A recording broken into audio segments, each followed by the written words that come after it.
Good afternoon. I'd like to welcome you to our memorial for Elliot. And many of you have come from far away and have braved, this insane New York marathon. So I know it wasn't good planning, but it's great that you're here. But we are live streaming this, and there's people in California and Miami and Katona and are watching on YouTube, and we are feeling you, and you're with us too. Elliot once had a terribly dangerous case of pneumonia. He could barely stand up. I took him to the hospital, and as we were checking in, the nurse asked if he wanted to be resuscitated if anything bad happened. "What?" he said. "Mr. Lawrence, would you want to be resuscitated in case of emergency?" "What?" Again, she repeated. So I yelled in his ear, "Dad, do you want to be resuscitated?" "Yes, yes, yes, of course I want to be resuscitated." And that was Elliot in a nutshell. He loved life. He really had no use or interest in death, or memorials for that matter. About 10 years ago, when Margot and I asked him and Amy at dinner what their final wishes might be, or what they might like, a piece by Barry Velko.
You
know,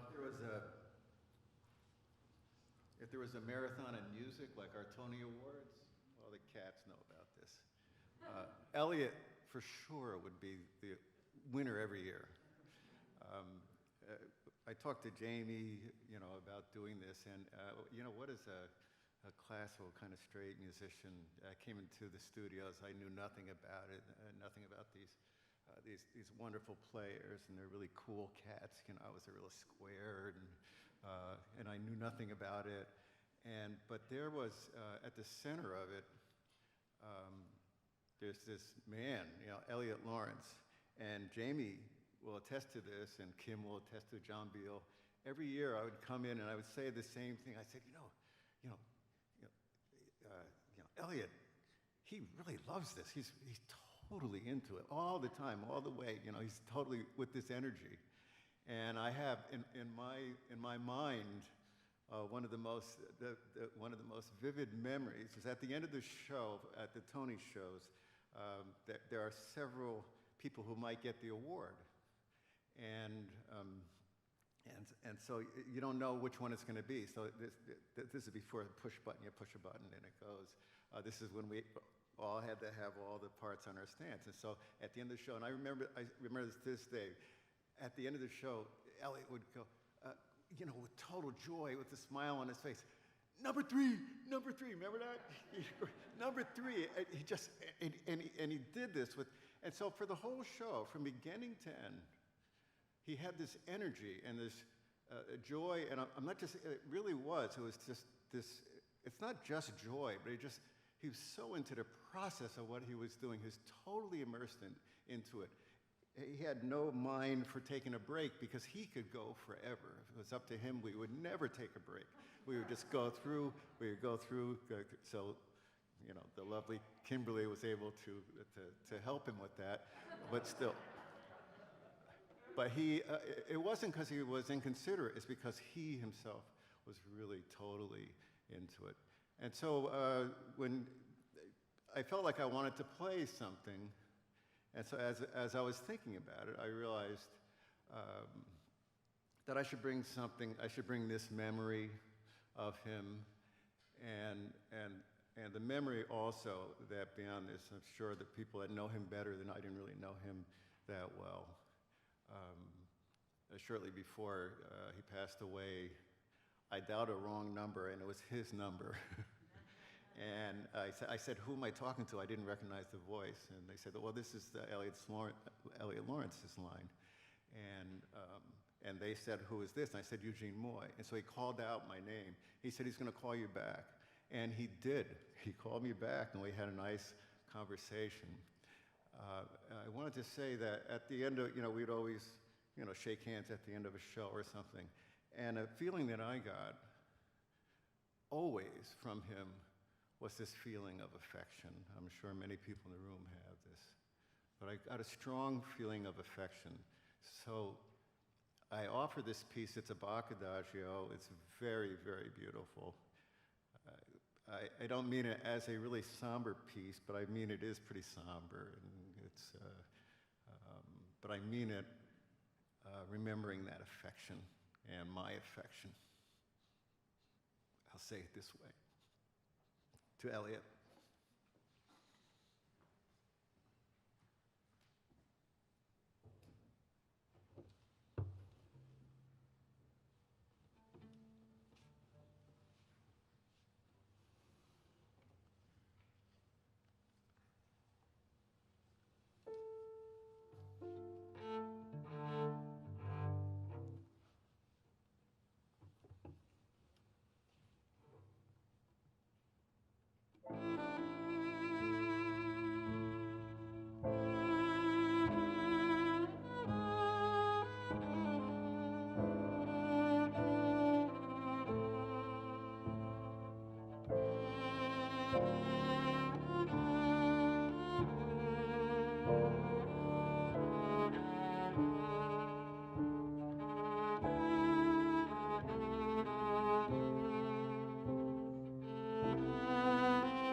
it's time for the cats to wail on their actions.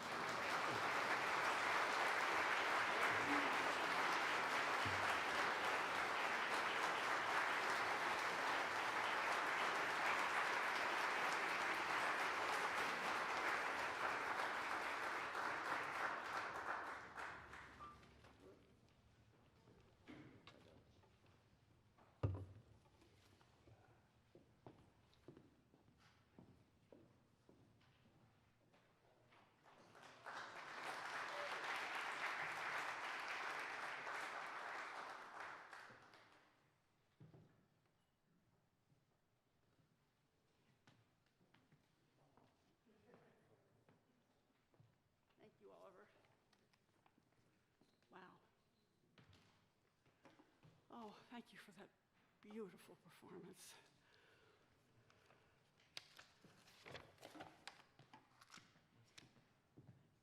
Can you make that light not so bright? No? Okay. My job today is to talk about Elliot and Amy's marriage, a 61-year partnership. I'm so happy to be here. I have to say, I love the way they loved each other.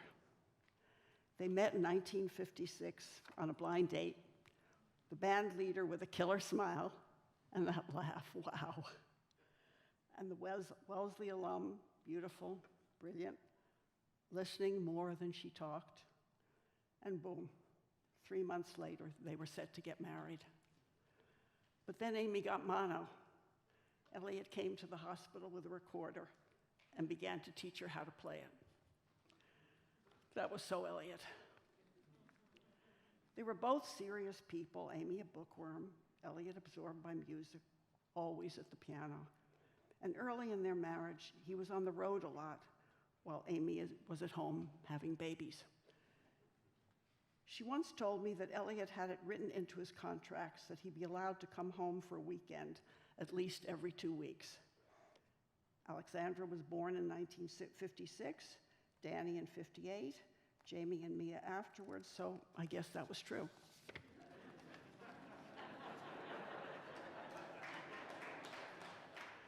From early in their marriage, they shared a deep passion for art, primarily African sculpture, which you saw in Mia's piece, wonderful piece, and pieces from the Pacific Islands, and they began putting together what became a major collection.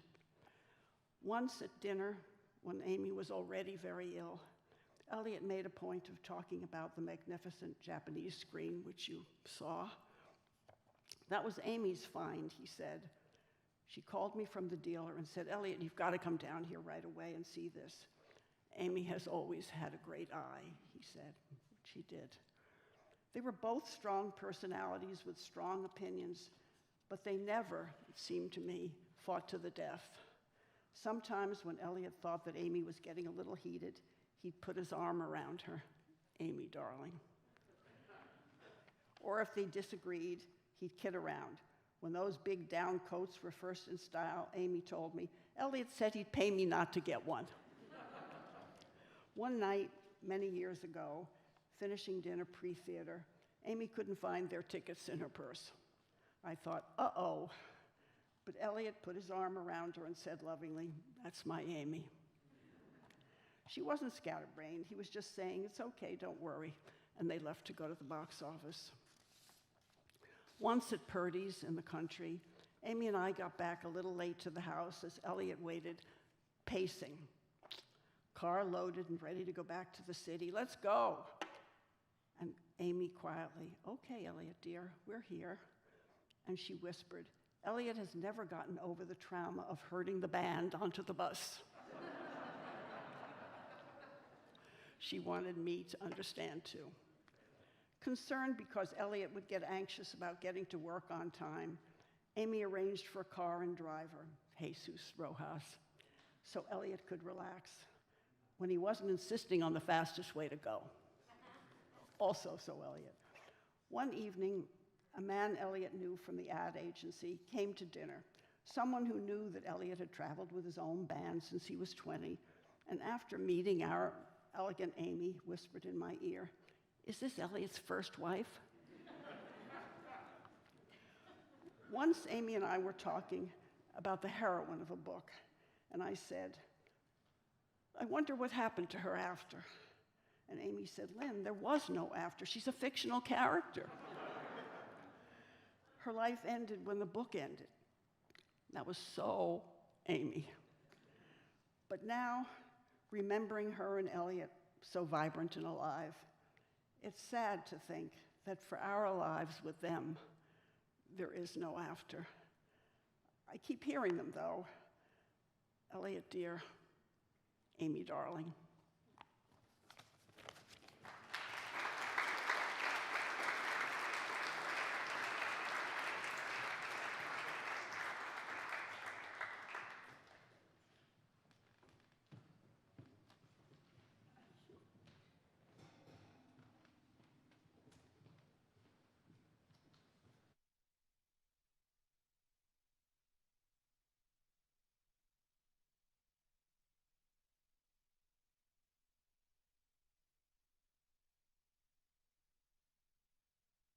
But he's watching on the live stream. So hi, John and Barbara. But he asked me to say a few words on his behalf. I was just a kid when Elliot blew into our lives. Amy had always been a special favorite of my mother's, so when she became engaged to Elliot, there was quite a bit of excitement. From the very first, it was clear that Elliot was also a very special person. He was a band leader and a bit of a celebrity, but even more importantly, he was a rather charismatic character with a big smile, lots of laughter, and an engaging manner. From the first, he seemed to take a personal interest in me, and over the years, this interest, which was mutual, developed into a real friendship. In many respects, Elliot became like an older brother, a role he continued to play even in later years. He would take me along to meet art dealers, and if I found a piece of African or pre-Columbian art, Elliot would insist the dealer give me a good price. As a result, I was able to acquire a few small pieces, which I still own. More recently, when my firm held group conference calls for clients, Elliot would always be on the calls. He would ask good questions, and he would call me afterwards to critique the call and the speakers. If one of my partners had spoken poorly, Elliot would tell me to send the guy to speech school. After all, a performance was a performance, and second rate didn't cut it. Elliot loved investing, and so he took a great interest in these calls. He wanted us to shine. Meanwhile, of course, he was still buying and selling African art, building a museum-quality collection. His enthusiasm for this and much else in his life was infectious. Elliot, you will be missed.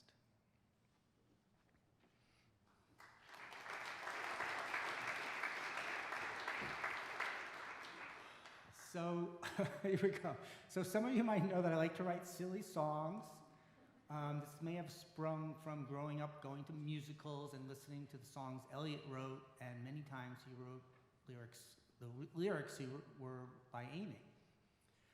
So when Elliot and Amy had their 45th wedding anniversary, I decided to write them a song about their history together and their stories they would tell us growing up. So they lasted 61 years before Amy passed away, and I've adjusted the song accordingly. But I kind of like this song, and I feel this is its last moment on the planet, and today can serve as the biographical portion of the memorial. So before I launch in, I just wanted to give a few cliff notes for the younger crowd and non-family members. An MRS degree. This was a derogatory term used to refer to young women going off to college to find a husband. Devon is a suburb of Philadelphia. My father's parents were named Esther and Stan Broza. Elliot formed his first band, the Bandbusters, at age 12 and painted the name on both sides of his parents' station wagon, much to their horror. Amy's mother, Maya, was from New Haven and suffered from terrible postpartum depression, and she didn't make it past Amy's first birthday. She was literally never spoken of again. Olga, Amy's wonderful aunt, raised her as her own daughter until she was about 5 or 6, at which point her father, David, who had visited her over the years, collected her and took her home to his new wife, Edie. So this was tough for Amy, but eventually she and Edie became very, very close. Who could resist our mother? Amy, as a child and as a newlywed, was irresistible. When you get to a certain age, it's time to take a bit of stock. Peruse their history, and I'm sure you'll all agree their marriage should be turned into a song. I'll try to make it brief, but goodness grief, there's just so much to be spoken. Here's a token to Amy and her husband. Elliot, born in dear old Philly, be precocious from the start. Esther made him practice silly, said, Elliot, play with heart. It wasn't enough to be the only Jews in Devon. This one conducted before the age of 7. Polio and asthma just couldn't keep this young boy down. Meanwhile, cross town, Amy was born a Park Avenue child, though this she kept hush-hush. She had so many secrets it would make a grown shrink blush. Her first mother, Maya, sadly went to heaven. Amy had 2 more before the age of 7. Olga and Edie were difficult, but they brought her up well. We can tell all at last when she met the band leader from Philly, PA. He said, Amy, dear, marry me, and I'll send you right back to school. And that's how it was for 61 years. Oh, but I digress. Elliot formed a band, the Bandbusters. Things would never be the same. Mr. Broza hired Broza for his station's house band, so Elliot changed his name. The band went on the road and found success with Conan, Kahn, and Mulligan. Great, but what a mess! Night after night after night took a toll on his health. Was this his real self? Amy went to Wellesley College, but what would you have guessed? Shakespeare, Goethe, Freud were worth a lot, but not an MRS. She went to Europe being courted by the boys, but though the backs of choppers can make a lot of noise, she came home to work, but publishing would not be her fate. Next a blind date, and whoa, when she met the band leader from Philly, PA. He said, Amy, dear, marry me, and I'll send you right back to school. And that's how it was for 61 years, happily living through thick and through thin, with the hits and the flops and the one-night stands. No, that's not the kind I mean. First came Alex, then Danny, then came Jamie out the door. Amy demanded that they move back to the city. Oops, Mia makes them 4.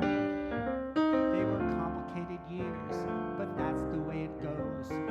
EL went from radio to TV to shows, and night after night after night he conducted some things, but some were poor. But what are reviews for?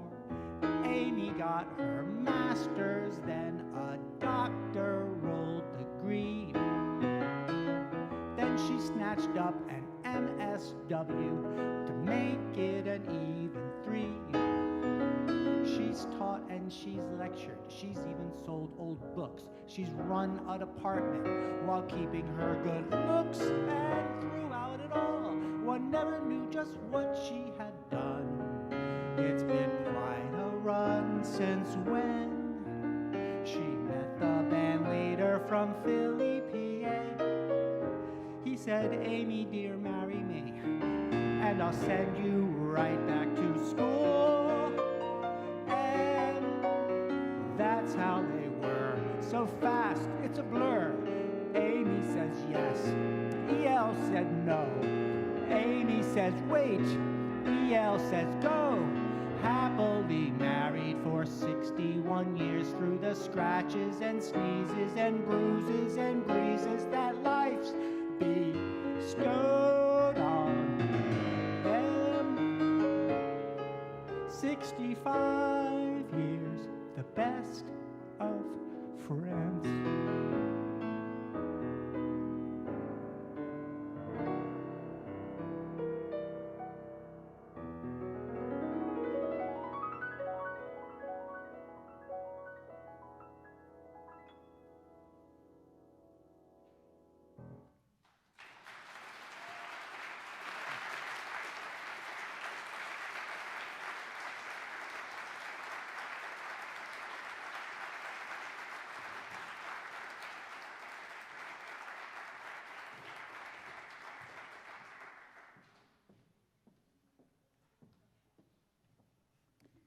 Good afternoon. Elliot employed my family and I for many years, and he loved it when we called him Big Boss.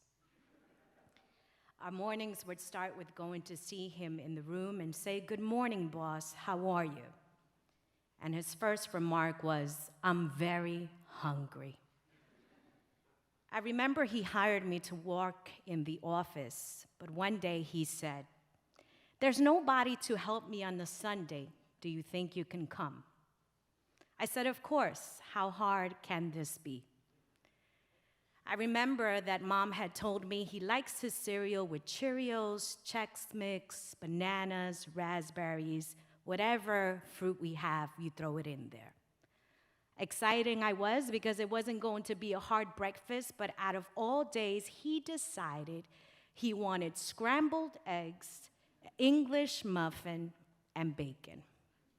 He said, "The English muffins are frozen. Go and get it and defrost it." How hard could it be, right? I was so excited because the plate looked really nice, decorated. I knew that he would be happy. I take it to what we call the white table. And he's sitting there. He takes the first bite. He looks at me and he says, "This is the worst breakfast I've ever had in my life. It is as frozen as a hockey puck." I looked at him, and I tell you, I wanted to cry. And I said, "Well, do you want something else?" And he said, "No. You are going to go back to the kitchen, and you're going to make it again." Now, by this time, I was very nervous, sweating, and if this thing would not defrost, well, we would hear him be very affirmative again. I went back, and yes, the English muffin was nice and crisp as he wanted it. So, El, if you're listening, I am one mean cook when it comes to English muffins now. He had this bell. The bell, everybody that knows what I'm talking about. And whenever he wanted something, he would ring that bell. Now, I do not know whose idea it was to give him a bell. And one day, it mysteriously disappeared, if you can understand. But by this time, he had become a pro with Amazon. And so he knew how to click a button and order whatever he wanted. That bell went missing for a couple of weeks, but then one of the ladies decided to go on vacation and bring him back a Texas bell. She no longer worked there. And so sometimes Elliot would ring the bell this way. And sometimes he would ring it this way. And sometimes he would ring it this way. And we knew that sometimes we had to walk, sometimes we had to pick up the pace, and sometimes we had to run. And running meant he had an emergency, which to him was, "I want a chocolate-covered pretzel." But Elliot taught me that there are things in life that sometimes we'll have to walk for, sometimes we'll have to pick up the pace, and sometimes we'll have to run. But whatever it is, there's always a bell ringing and one that we must attend to.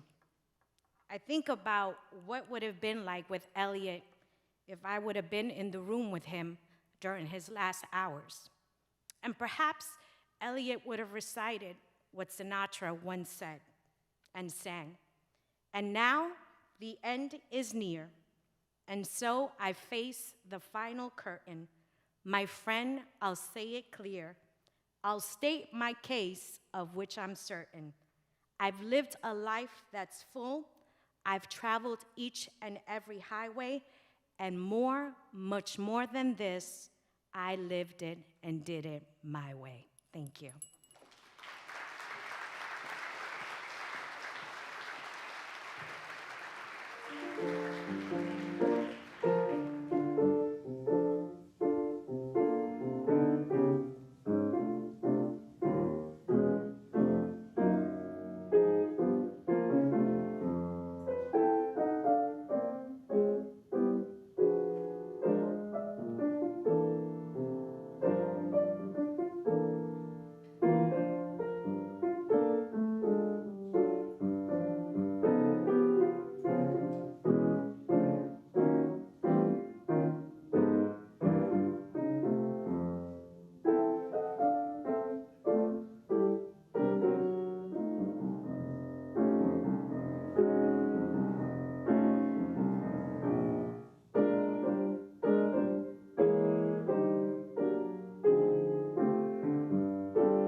I didn't realize that was behind me.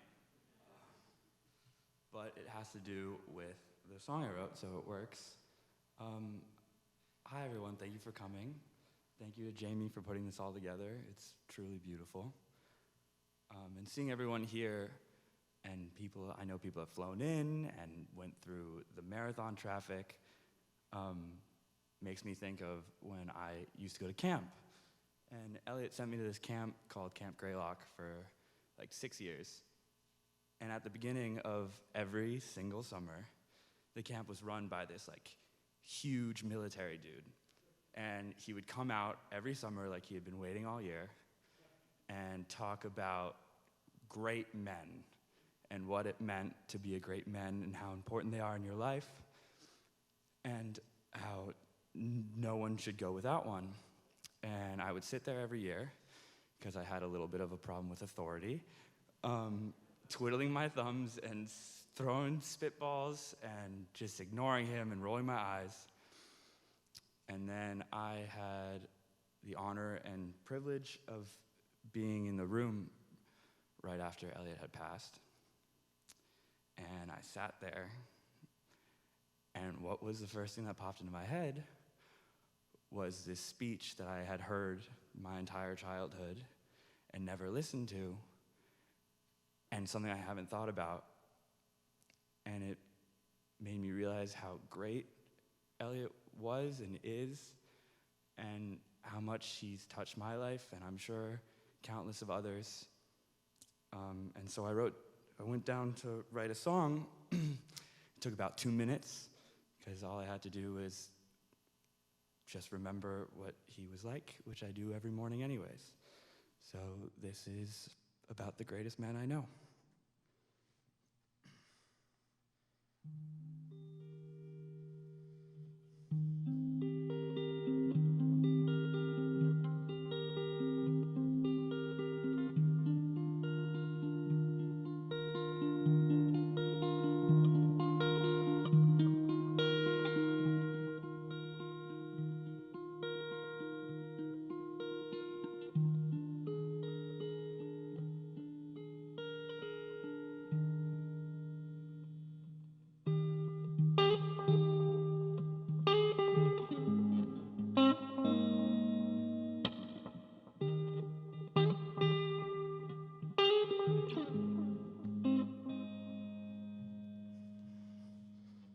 Won't you tell me one more story? Don't worry about the time. Won't you sing me one more sweet song? It doesn't have to rhyme. Watch you sit by the piano, talk about the New York Times. Every morning, Papa, you're still on my mind.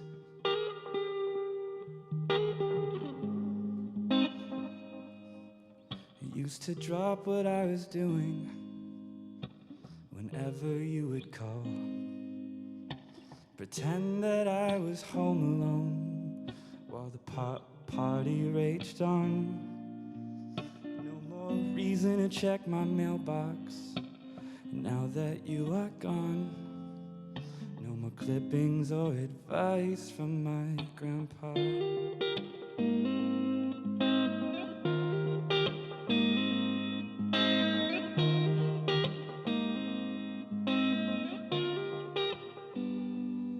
Like the oak tree of Purdy's, I never thought you'd go. Oh, I grew up in your shadow, and now I'm all alone. You're the only, you're the only reason I survive. You showed me what I'm meant to do. I'm who I am, and I owe it all to you.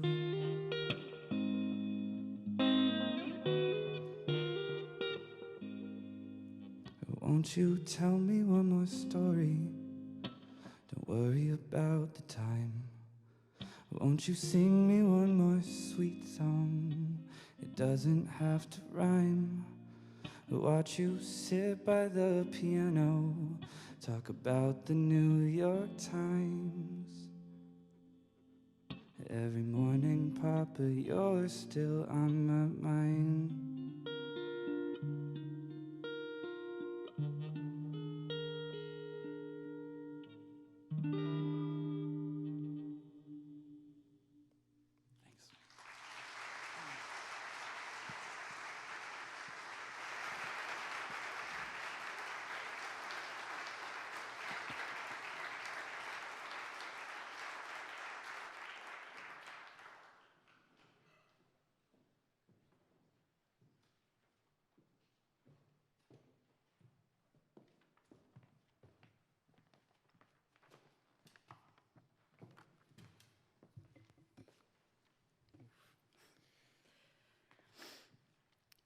Our grandfather loved sweets and was not so keen on broccoli.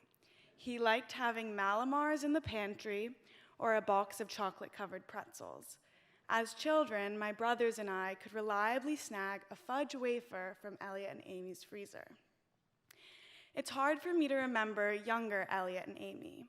Their more mobile years come to me in glimpses. Most of them are in Purdy's. Amy rolling out pie crust on a tile countertop, handing me a fork to jab air holes into the top layer. Elliot grilling in the gazebo, surrounded by the song of crickets. Elliot and Amy allowing my brothers and I to strew Legos all over the floor while they read on the couch. I am lucky to have stronger memories of a more active Elliot and Amy. Similarly, many of them are set in Purdy's. How grateful we are that they created this place for their family to share so much time together.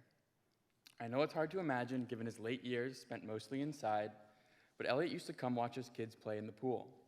He'd lean against the fence, rarely actually entering the pool area, and oversee as we yelled Marco Polo. I even remember Elliot throwing me baseballs as I practiced my swing. I still have the glove he bought himself so we could play catch together.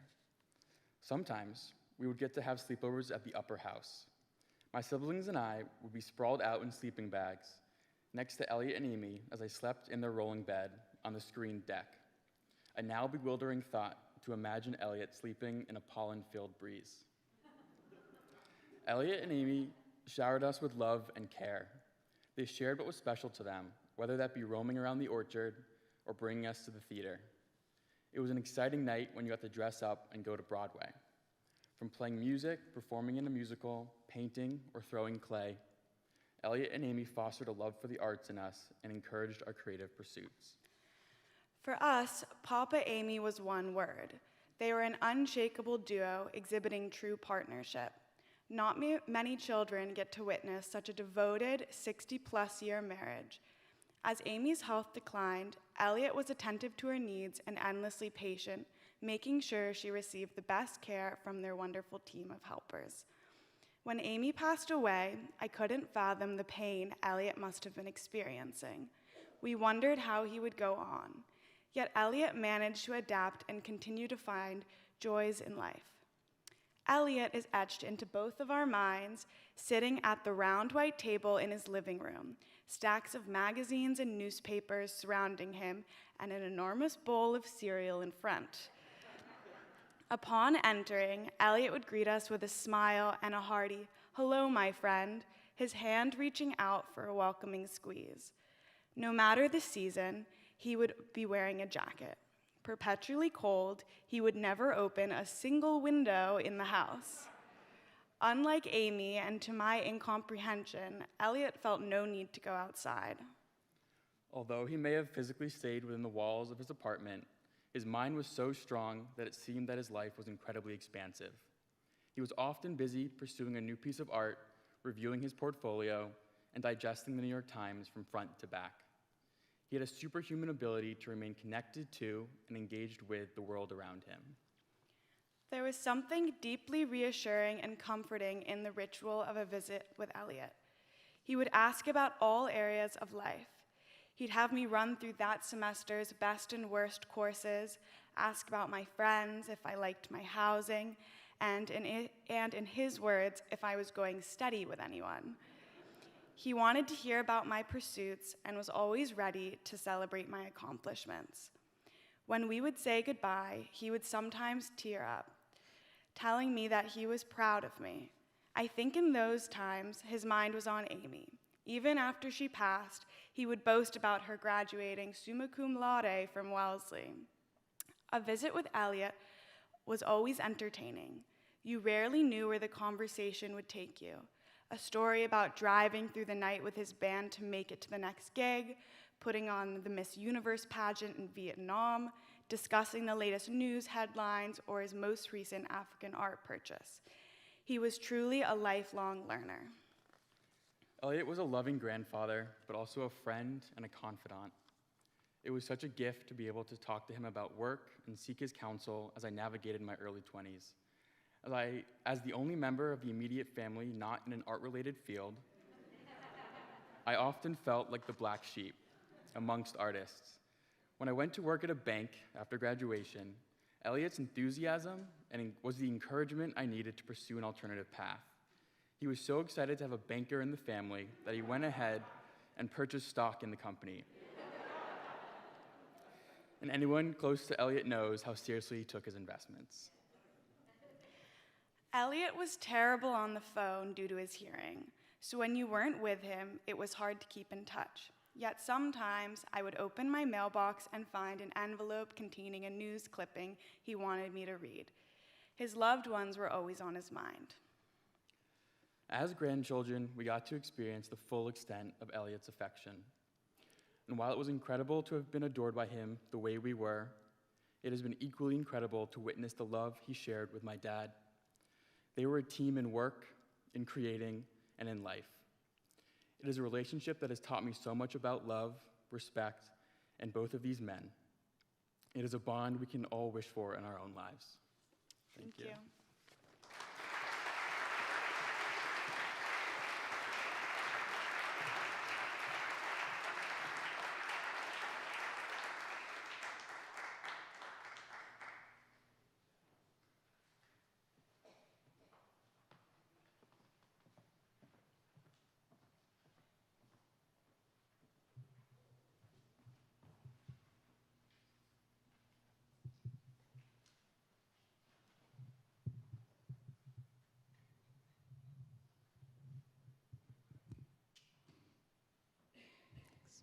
Hello.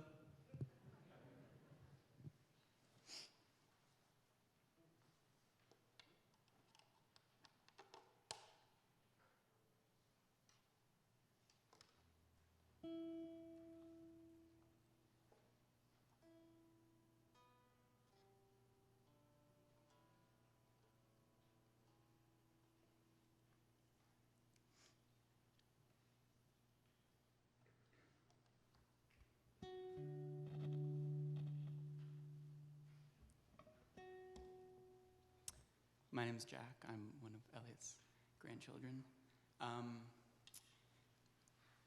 We're going to start by listening to an excerpt of Elliot that he recorded for a small gathering we had after Amy's passing in Purdy's. He didn't feel up for making the trip, so he sent these words instead, the lyrics to a song. And it's funny, changing the subject, in all our romantic moments, Amy always wished there were Keats and Shelley coming out of my mouth, but instead, only lyrics from the American songbook. So Amy, you are to me everything. My life, my love, everything. You were my guiding star. You were everything I loved. You are to me everything. My life, my love, everything. When in my sleep you appear, fair skies of deep blue appear. Each time our lips touch again, I yearn for you so much again. You are my guiding star, my haven in heaven above. You are everything I love.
afternoon.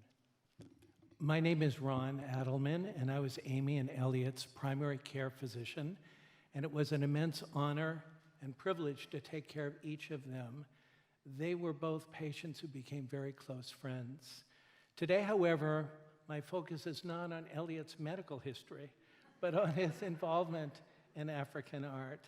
Many of you know of Elliot's musical genius, but probably many of you don't know of Elliot's history in African, Oceanic, and Eskimo art, and his genius for collecting this art. And Jamie asked me to focus on this part of Elliot's life. My pathway to Amy and Elliot started in Long Island, where I live, and from a very strong interest in African art. A neighbor of mine, Soretta Barnett, had an extraordinary collection of African art.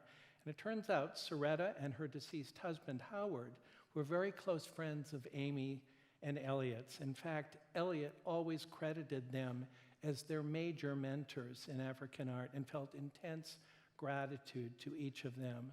And it was through Soretta that I met Amy and Elliot many years ago. And when I first saw Amy and Elliot's collection, I was mesmerized. I remember being bowled over, particularly by a magnificent Fang head that had belonged to Helena Rubinstein and that had a powerful and sacred presence. I was stunned, and I couldn't believe that they were able to acquire so many deeply moving and majestic pieces. A little about African art and Amy and Elliot. Many African objects which have served for ceremonial purposes or which were symbols of distinction for tribal rulers possess a mystical dignity as timeless as man's fear of the unknown. Their simple and direct expression gives them a life of their own.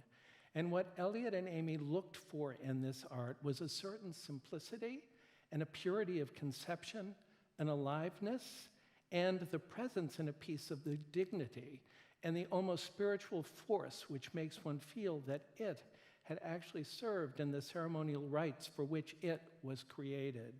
This deep passion and emotional connection and respect for the ingenuity of these great, mostly unnamed artists brought them to collect this art and to actively seek out other collections and exhibits. Earlier on, when Elliot was touring with his band, he educated himself by constantly seeking out dealers, collectors, and museums wherever he was on the road. And over the years, as several people have said already, Elliot and Amy developed a major world-class collection which became internationally renowned. They loaned their pieces often and loved sharing their pieces with the world, loaning to the Metropolitan Museum of Art, the National Museum of African Art in Washington, and more recently to the Museum de Quai Branly Jacques Chirac in Paris, among many other museums. They were known to all the African art curators of the great museums, the major auction houses, top dealers, and major collectors throughout the world. And after decades of looking at African art, Elliot still got excited by these beautiful objects. It always amazed Elliot that these traditional forms that reflect the beliefs and way of life of people so far away and in such different circumstances could speak to him so eloquently. Elliot told me on several occasions that he was forever grateful for the joy and peace that these objects brought to his life. And Amy was a full partner in the collecting, as it was mentioned prior to my talk here. In fact, Elliot always said that Amy really had the best eye. Years ago, knowing that there were many valuable pieces in his collection, I suggested to Elliot that he sell a piece or two to free him up to search for new pieces. He had never sold a piece before. And Elliot actually listened to me and sold several pieces, which enabled him to seek and find new objects, and he really loved the hunt.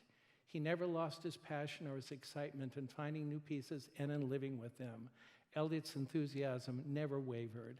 Several recent purchases were legendary pieces in the world of African and Oceanic art, and Elliot was in awe that he was able to buy these extraordinary pieces and live with them. And as you know, in recent years, Elliot never wanted to leave his apartment. And this made sense to me. I always felt that all Elliot needed for his spiritual sustenance was his collection, which was right there in his apartment. And over the years, on receiving auction catalogs, Elliot would often call me when he saw a small piece he thought I should consider or could afford, or if there was a piece we both were interested in, he would never bid on these pieces, the generous and gallant soul that he was.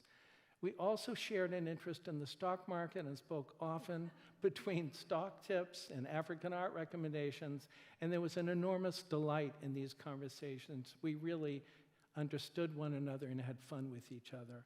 Also, Elliot knew that someday the collection would be dispersed, and he was detached about this. He knew that he and Amy would become a mere provenance.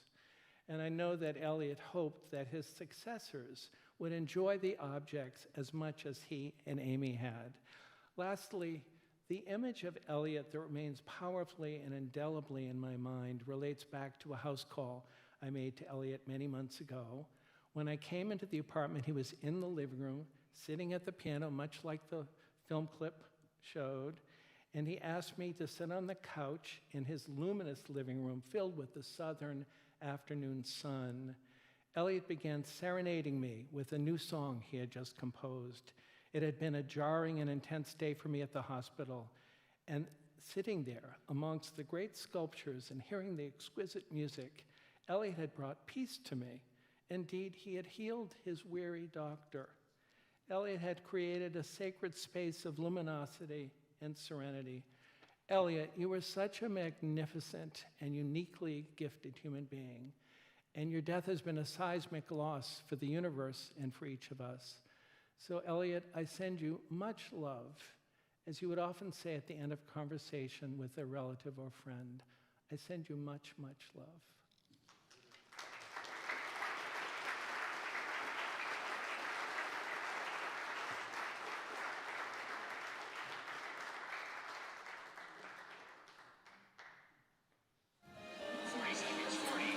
Seconds.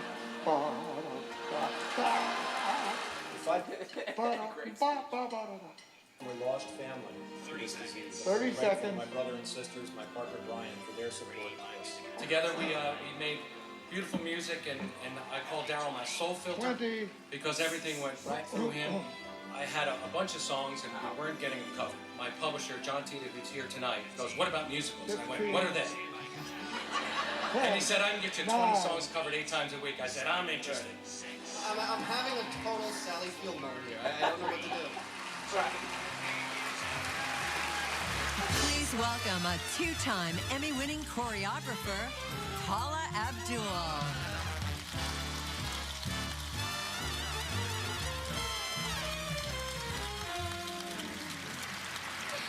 It's truly an honor and a pleasure to be here tonight at the Tonys. The Best Choreography Award. Since 1947, the legendary choreographers like Agnes de Mille.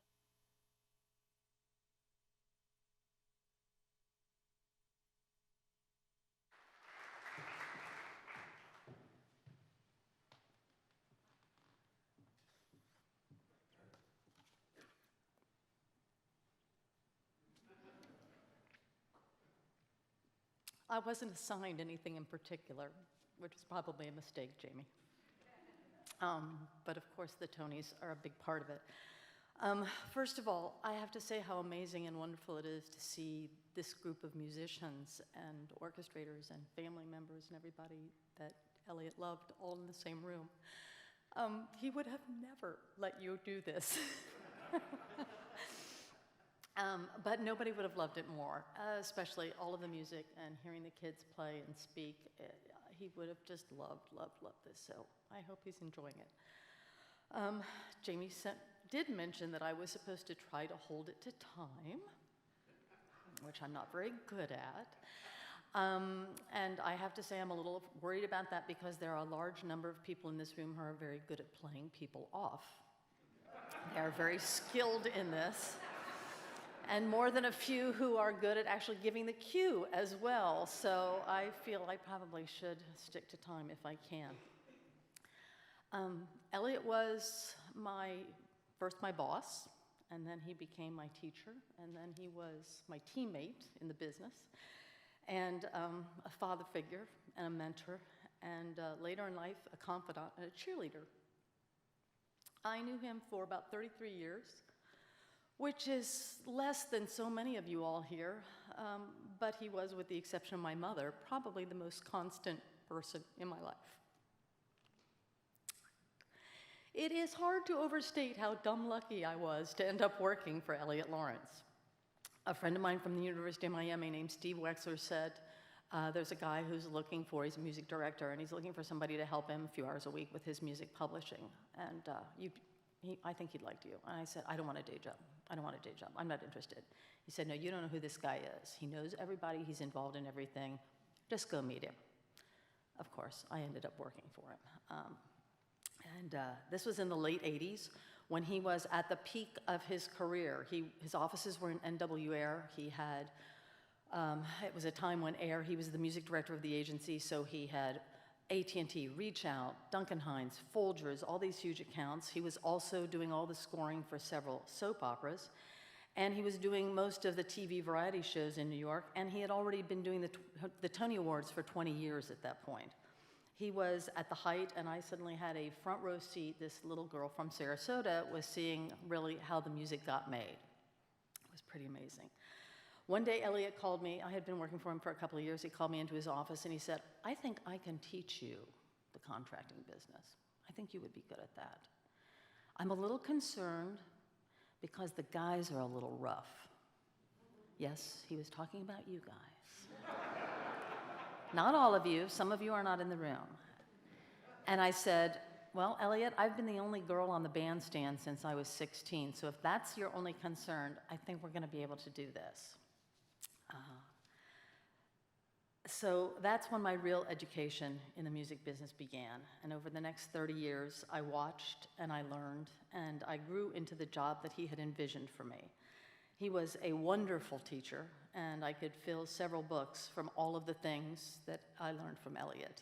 Quite simply, he changed my life. He was definitely different from anyone I had ever known. He went to every play and every musical on Broadway, every season, always, and the ballet, and to modern dance, and the Phil, and sometimes the Met.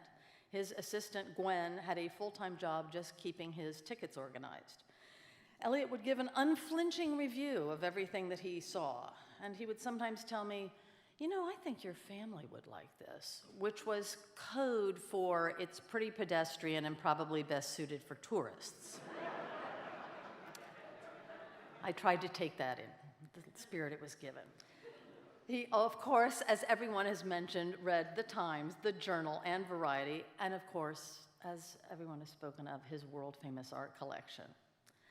Elliot also handled all of his own business affairs. Several people have spoken about his investments as well, including the music publishing from when he had the big band. He eventually switched to a payroll service to print the checks, but he signed every check by hand, always, including through the last Tony Awards payroll that he was involved in 2019. His budgeting ability was pretty amazing, and he was able to predict what a show would cost and also estimate the copying and arranging within a few $100s. And there's a few people in this room that will tell you that is not easy to do.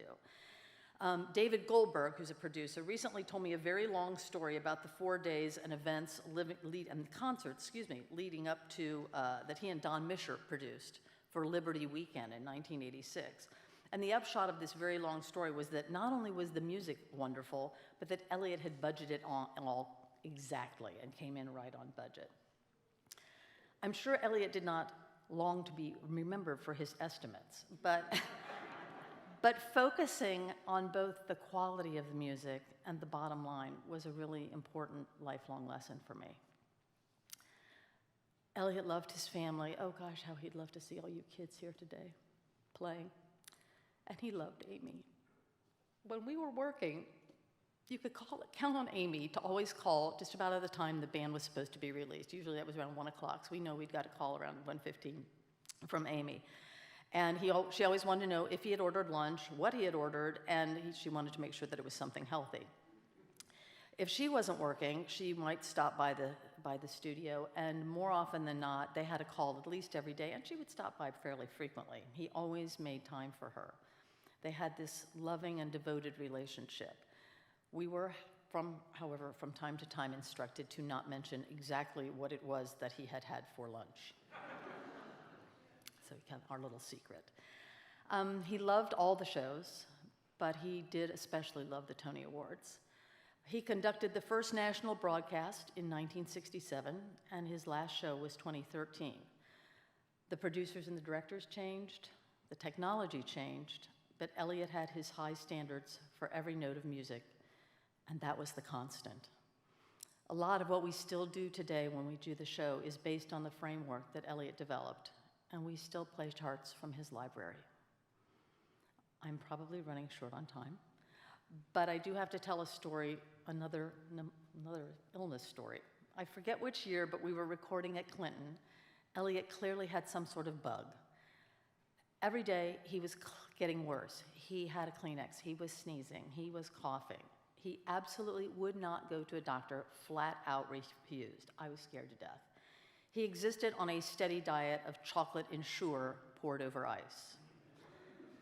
Sunday came, he put on the tux, and as always, he conducted a flawless show. Monday morning, he finally went to the doctor. Was it you? I don't know if it was you, but he finally went to the doctor, who sent him directly to the hospital, where he was admitted with pneumonia. He was completely devoted to that show. He was not going to let anything stand in the way. Looking out over the room and having seen everyone who's here, I do want to mention Elliot's loyalty. He always had wonderful players and wonderful orchestrators. He valued and respected, and he loved you so much. There are more than a few people in this room who worked for Elliot or worked with Elliot for over 30 years, and many who were with him for 10 or 20.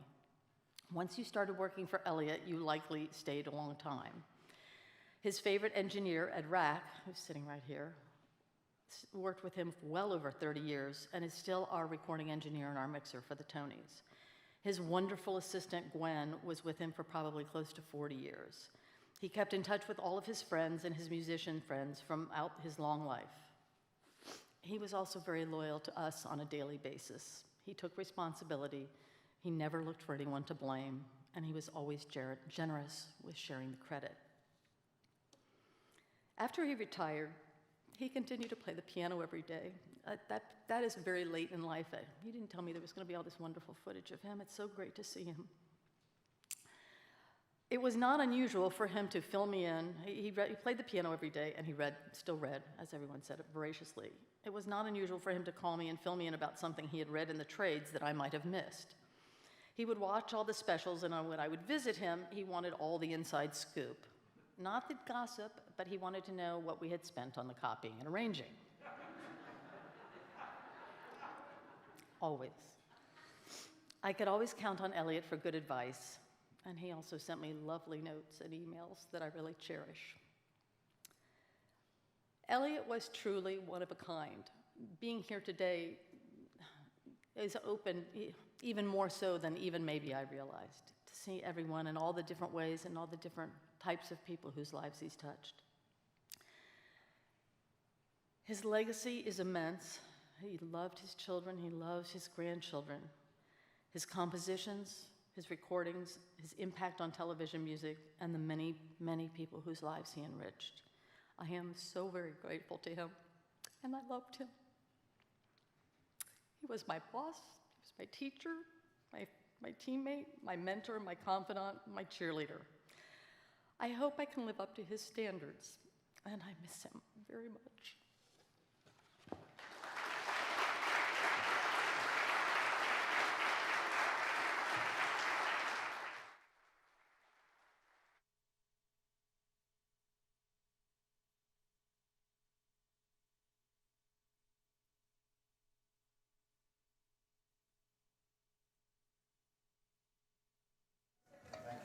Okay, where was the other one? 56, 57? 56. Where? In the Who's string. talking? It's the strings. It's the strings. 56. Let me hear 55 with the strings, please. From 55, slowly. Ready? Go.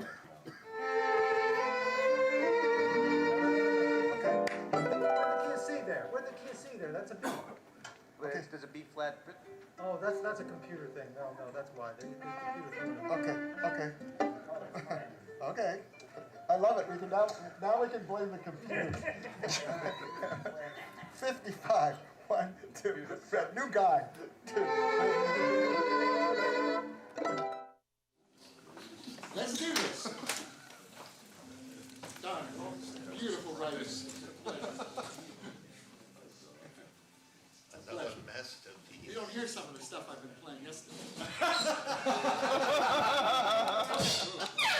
Okay. Here we go. 1, 2, 2, 2.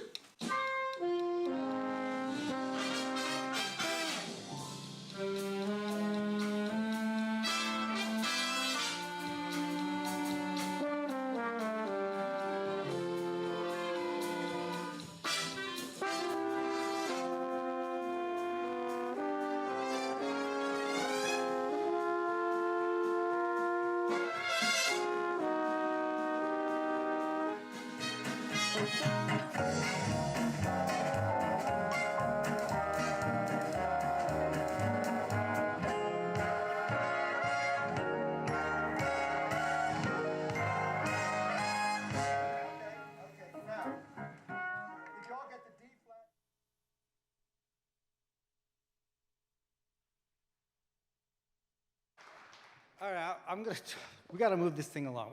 It's like, sorry, but I guess I had more remarks that I can't believe I'm going to say more remarks, but I'm going to say more remarks because these guys got to go get their instruments and get on stage and all this stuff. So if you're not exhausted already, I will talk a little bit more, but I do like that clip, and thank you, Ed Rack, for secretly taping some of the rehearsals that year, and Ernie, my cousin, who's so talented, for waiting through hours of footage to find that thing.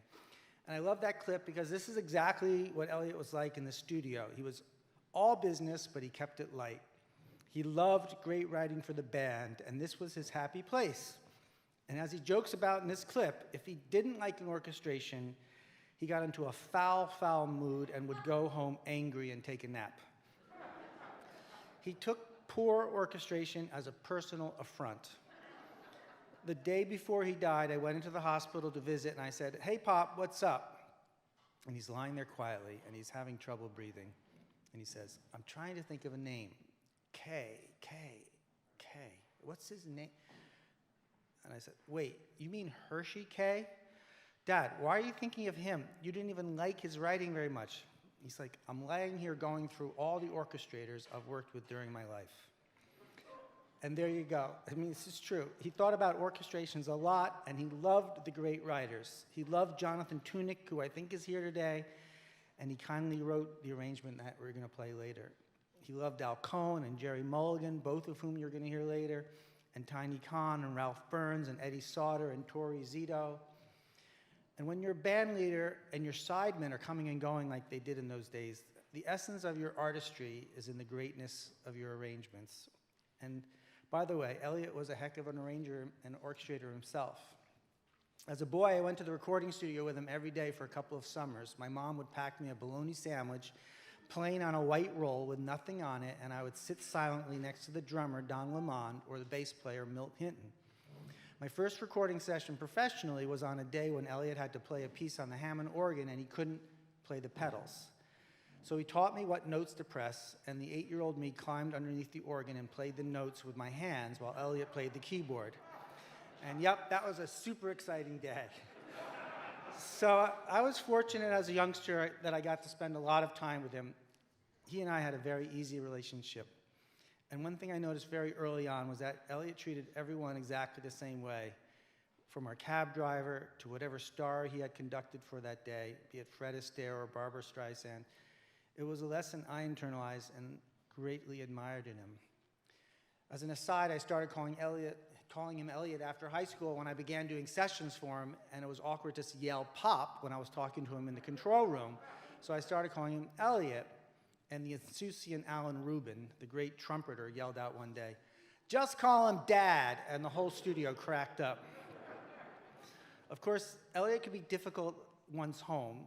my mom used to castigate him when he came home from work sometimes and say, Elliot, you are home. You're no longer the music director here. You can't just walk in and start bossing everyone around. So if you wanted a father who took you to the theater and the ballet and classical concerts and let you sit with him in the pit of his musicals or hang out at recording sessions or attend your dance or music concerts, he was a good dad to have. But if you needed a father who was home and helped you with your homework or played ball with you or showed up to soccer games or didn't care if you got up late or whether you washed your hands after touching the dog, or if you needed a father who went to curriculum nights, didn't yell if a droplet of water fell on the wood floor, or the shredded wheat bag wasn't closed all the way, he maybe wasn't the dad for you. But he loved his kids so much. My oldest sister, Alexandra, and my youngest, Mia, both of whom can't be here today, and my brother, Danny, who does not enjoy being up on stage as much as me. And he adored his 5 grandchildren. Most of you have met them today, but you haven't met the youngest, Rumi, who's also wonderful. And then he adopted the babies of all the women who helped him as he aged, and he called them his great-grandchildren. Elliot had great success on Broadway early, something I recommend to all my students. His first 2 shows, Bye Bye Birdie and How to Succeed in Business, were both monster hits. But not all the shows were like that. 10 years later, he got a break when the great songwriter Lionel Bart, who wrote the musical Oliver, became ill, and he and Marty Charnin, who also passed away this year, got called to write at least half of the show La Strada that was not completed yet. La Strada went on to post some of the saddest Broadway stats ever. 12 previews and 1 performance. But we always remembered the song Starfish as one of Elliot's prettiest. However, it was totally lost. There was not a lyric sheet or a lead sheet anywhere. But Robert Scher found a bootleg of the show from 1969, and we're going to perform that right now. So I'd like to introduce an amazing singer and a great songwriter, Mumu. Is she still here? Oh, she's here. We've been writing songs together for a few years, and she graciously agreed to come sing the song that was first sung by Bernadette Peters. And here we go. Let's take an A.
next time you go, take me.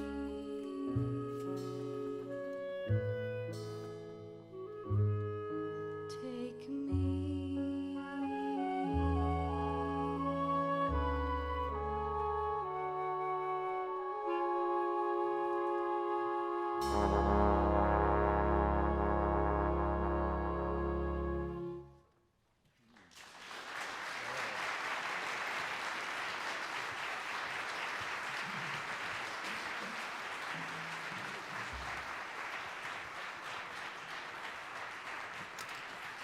I think, I guess we're going to need that mic back. Moo-moo. Oh, she gave it up. Oh, yeah. Well, the other easy thing about being Elliot's son is that musicians liked him, and so when I put out the call and asked alumni from his band whether they would come play it as a memorial, on Marathon Day in New York City, everyone was like, count me in. So some of these folks here, like John Beal and Jim Pugh and Birch Johnson and Lawrence Feldman, played for Elliot for decades and decades. And if you pull them aside later, I'm sure they can tell you some stories. And then I called guys who had never played for Elliot, and they just said, count me in too. So here we have the Elliot Lawrence Memorial Big Band, and thank you guys for playing. It really means a lot to me. We're going to play a Jerry Mulligan chart called Between the Devil and the Deep Blue Sea.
So, my name's Lawrence Feldman. I played with Elliot for about 22 years. How many years you got? 35 more. How many years you got? 41. What? Whoa. 40? Yeah. Anyway, I only had 22. But I'm here to read a few sentences from another musician, Eddie Daniels, who played for Elliot a lot in the 70s, 80s, and at some point moved out to Santa Fe. Eddie just turned 80 in Santa Fe, and I was there, and he knew about this just a week ago, and he wrote this little sentence, which I had.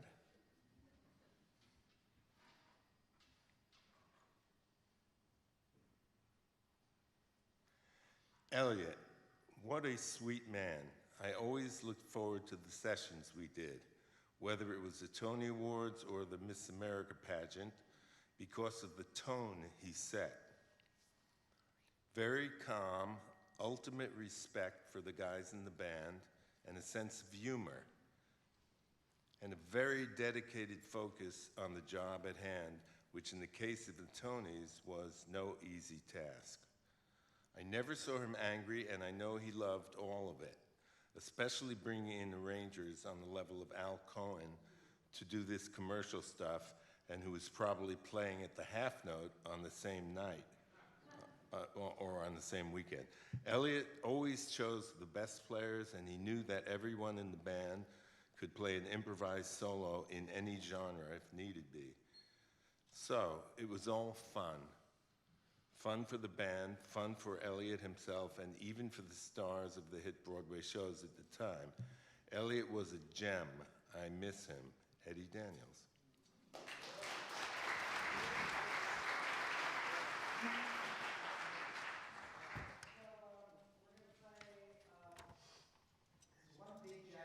Elevation. It was written by Jerry Mulligan and Elliot, and what part, I mean, definitely the head was Jerry Mulligan, but some other parts were Elliot, I think. And so we're going to give it a shot. I don't think it's been played in this city for like 45, 50 years. So.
we're gonna play, this is called Snapped Cap by Al Cohen.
All right. Thank you for coming. Please come to our reception at 115 Central Park West. If you want to, hold on to your program in case there's marathon security on your way. You can give them their reception and that, and a token will get you on the subway. And I know we've gone a long time. We do have one more chart we could play if you guys wanted to hear. All right, we'll do one more. And then, thank you for coming, and then we'll put this down. We're gonna play, this is another Jerry Mulligan chart called But Not For Me, which my parents like to sing. They love Gershwin, so they sang it all the time. All right, we'll do this one more.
Jeffrey.